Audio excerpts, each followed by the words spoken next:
मेरे प्रेमियों, ये मानव का शरीर ईश्वर की कृपा का शरीर है, ईश्वर का अनुग्रह है। इस संसार में नाना योनियों में जीव भटकता रहता है और जब प्रभु की कृपा प्राप्त होती है तो यह मानव का शरीर हमें प्राप्त होता है। कबहुँ कर करुणा नर देहि, देत ईस बिनु हेतु सनेहि। और मेरे प्रेमियों, मानव जीवन की सार्थकता प्रभु के नाम में, प्रभु की सेवा में, प्रभु के सिमरन में है। यह शरीर पंच भौतिक शरीर है और यह शरीर जीवन मृत्यु के क्रम से गुजरता रहता है। हमारा शरीर अच्छा खाना खाने से, पौष्टिक खाना खाने से हष्ट पुष्ट रहता है, स्वस्थ रहता है, पर हमारी जो आत्मा है वह कमजोर की कमजोर बनी रहती है, क्योंकि उस आत्मा की खुराक ये भोजन नहीं है, दूध दही घी मक्खन नहीं है। उस आत्मा की खुराक है परमात्मा का नाम।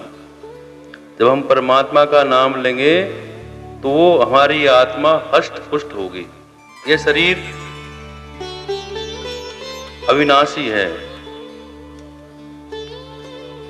और वो आत्मा अजर अमर है।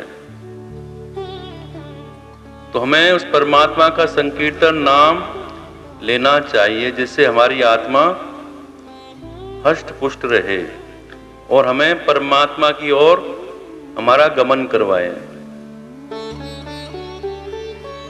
हम सभी जानते हैं कि जीवन,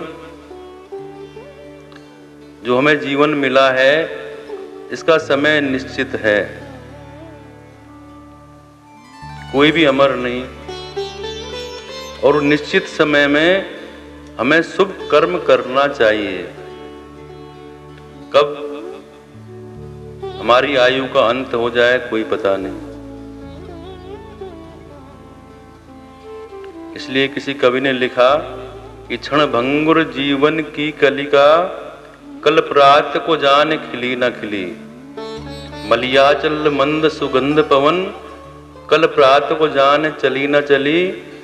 कलिकाल कुठार लिए फिरता, तन नंबर पर चोट झिली न झिली। रट ले हरि नाम हरि रसना, कल प्रात को जाने खिली न खिली। इसको भी पता नहीं कब क्या हो जाए, इसलिए हमें भगवान का नाम निरंतर लेते रहना चाहिए। तो सबसे पहले ये जान लेना आवश्यक है कि अब जीवन में गुरु आवश्यक क्यों है, गुरु के द्वारा ही दीक्षा क्यों दी जाती है। और दूसरी बात यह है कि हमारा मानव जीवन का उद्देश्य क्या है, लक्ष्य क्या है। इसको जाने बिना हम आगे नहीं बढ़ सकते। मैंने बताया कि मानव का जीवन, मानव योनि सबसे सर्वश्रेष्ठ योनि मानी गई है। 84 लाख योनियों में सर्वश्रेष्ठ मानव योनि को बताया गया है। अब विचार कीजिए कि मानव की योनि कितनी बहुमूल्य है, जिसको प्राप्त करने के लिए देवता भी तरसते हैं। स्वर्ग में देव भी ईश्वर से प्रार्थना करते हैं कि हमें एक बार मानव बना दो। तो कुछ तो विशेष बात है मानव में, पर हम मानव का जन्म लेकर उस लक्ष्य पर चल रहे हैं या नहीं, हमारा उद्देश्य क्या है, भगवान ने हमें मानव क्यों बनाया और हम क्या कर रहे हैं। इन सभी चीजों का ज्ञान जो है वो गुरु करवाता है। गुरु ही आपको शिक्षा देता है, आपको बोध उत्पन्न कराता है कि भगवान ने आपको मानव का जीवन दिया है, इसका सदुपयोग कीजिए, इसको व्यर्थ में ना गंवाएं। ईश्वर को, जीव को ईश्वर प्राप्ति का मार्ग बताने वाला केवल गुरु ही होता है। इसलिए गुरु का महत्व ईश्वर से भी बढ़कर माना गया है। कबीर जी ने कहा कि गुरु गोविंद हो खड़े काके लागू पाए, बलिहारी गुरु आपने जिन गोविंद यो मिलाए। किसी भी प्रकार की विद्या या ज्ञान गुरु के बिना नहीं मिल पाता। गुरु बिन ज्ञान न होई, गुरु के बिना ज्ञान की प्राप्ति नहीं होती। इसलिए गुरु की जीवन में आवश्यकता पड़ती है। हमारे पाप कर्मों के कीचड़ को धोने के लिए गुरुदेव की आवश्यकता पड़ती है। उसके लिए हमें गुरु की शरण स्वीकार करनी पड़ती है, गुरु की शरण में जाना पड़ता है। कबीर जी ने तो गुरु की महिमा बड़ी भारी बताई है। कबीर जी कहते हैं कि सबसे बड़ा तीर्थ गुरुदेव ही हैं, जिनकी कृपा से सब फल अनायास ही प्राप्त हो जाते हैं। जो गुरु में अपनी पूर्ण श्रद्धा रखता है